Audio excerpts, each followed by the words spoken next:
Unajua kama unisamehe nitasema tu. Unajua kuna pesa hii ya ICD tuliweka katika budget. Alikuwa ananiambia kama na waibe hiyo pesa.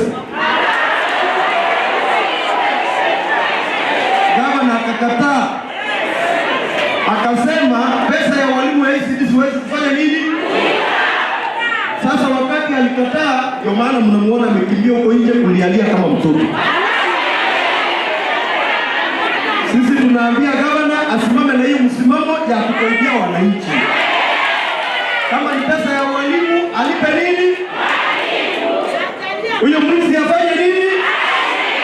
Afanye nini? Gavana, kama nimesema mbaya unisamehe. Lakini lazima ningeambia wananchi wajue mbona huyu bwana yuko hapa. Na akikosa akiacha kuiba pesa ya walimu, sisi tunamngoja tumkaribishe.